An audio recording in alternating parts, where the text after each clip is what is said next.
Collette Macharia is going to be our first speaker.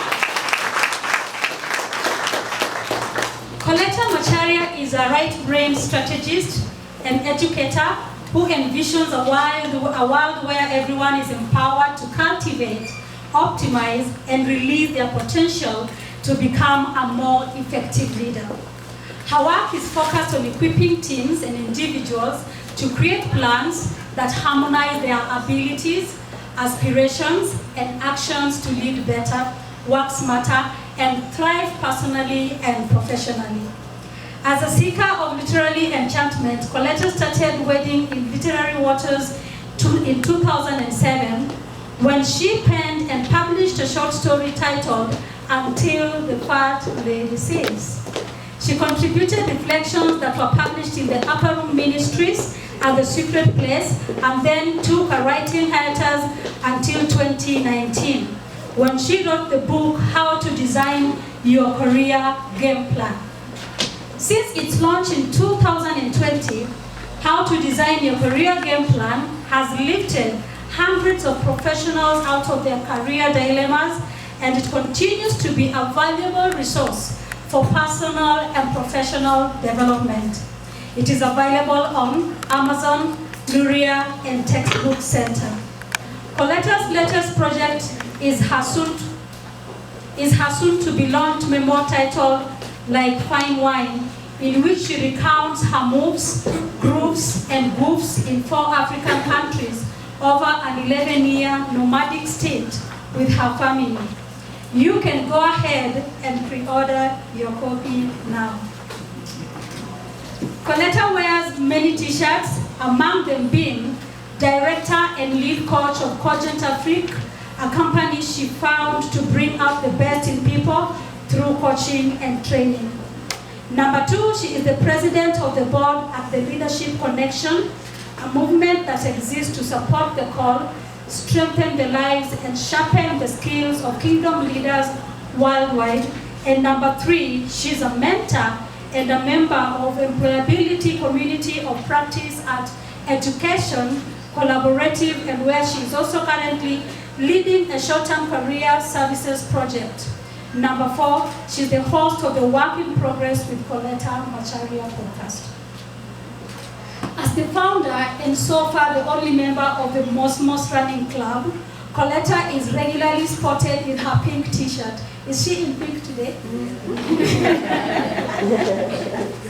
Jogging in her neighborhood. She is aspiring to run 21 kilometers in the Nairobi Marathon next month, and you are welcome to join her. If she were a color, Collette most certainly would be brown. Ugly, warm, and grounded. People describe her as reliable, stable, and practical. If she were a tree, Collette would definitely be a mango tree, representing abundance, growth, and nourishment. She is generous, fruitful, and deeply rooted. Some people get surprised by Colette's hidden depths, unique perspectives, and multi-faced approach to life. So much like the exotic, creamy, and sweet custard apple, also known as the cherimoya fruit.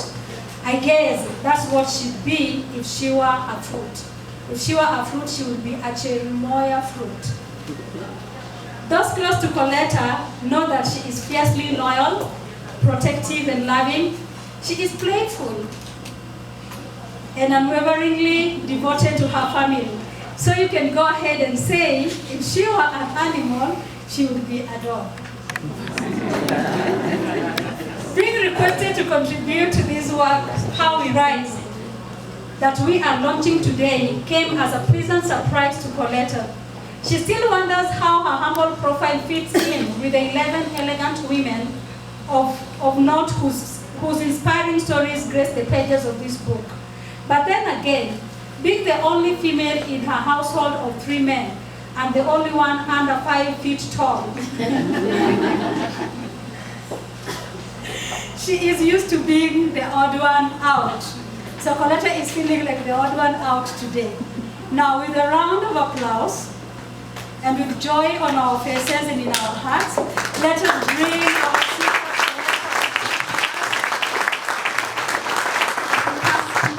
over here. You're very welcome. Thank you very much. Thank you very much for that introduction. Good afternoon, everyone. Good afternoon. It's great to see you here today. And I want to start my speech with a question. What do we have in common with horses? Hair. Anything else? Sorry? Blinders. Anything else? Emotions, and so much more, right? And I'm going to tell you one other thing we have in common with horses, and that is eyes. Yeah? We have eyes, they have eyes, don't they? Fantastic, yeah? And the difference here is that their eyes are on the sides of their heads, and ours are right in front, yeah?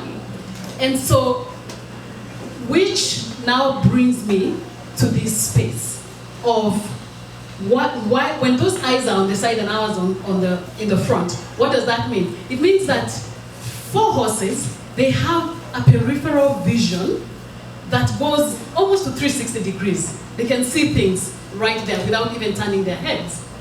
We also have peripheral vision as human beings, but it's not as wide as the horses. And now, with that peripheral vision, sometimes we get distracted, don't we? The horses get distracted even more, okay? So when they see something over here, they interpret that as a threat, and they are very quick to respond. And that's why they need blinders, as my friend Caroline says here. They're also known as blinkers, yeah? And so horses need blinkers or blinders, and we do need blinkers as well, because we have the tendency to get distracted, some of us more than others. And why am I sharing this? Because of something Radido said. When we were invited to contribute to this project, we didn't know who was going to be on the project. We didn't know what was going to be written.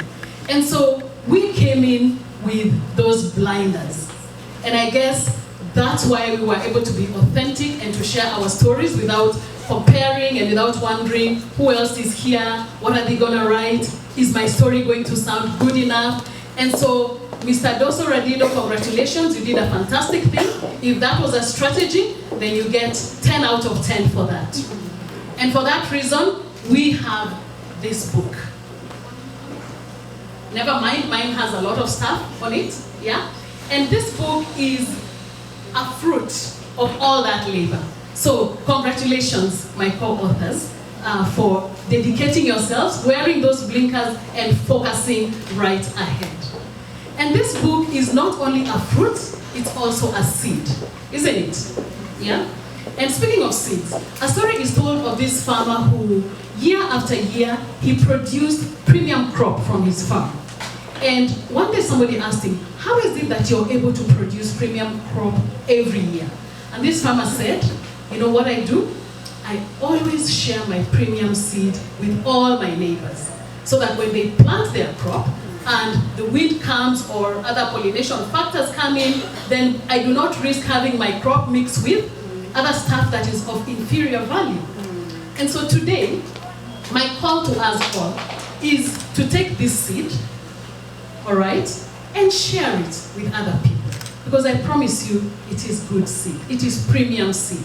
Stories from the heart, all right? So, thank you. So in your mentoring groups, in your alumni groups, in your whatever other communities you're in, please go ahead and do what Sally did. When Sally read a few pages of the book, she decided, I'm gonna buy a copy for my best friend. So, let's do that and share so that we can inspire, challenge, and bless other people in the process. And for us as authors, this is just the beginning, all right? 1,500 words is fantastic as a start, but it does not tell the whole story, yeah? We all have a lot of stories where that came from. And I believe that we're going to look at this power of collaboration that has already been set in motion, and do even more, write more, have a bigger impact in the world where we are living in, and even, you know, after we are gone, other people will come and be blessed by it. The other side of that collaboration is that if any of us decided that I don't want to be with these ladies anymore, so I want to pluck out my story from this book, it would leave such an ugly, unsightly gap in that book, right? And so that is not an option. What we need to do is to now build on that and take advantage of that collaboration and grow from here onwards. And so I want to celebrate the work that has started today, and I want to thank each one of you for gracing this launch today. Thank you.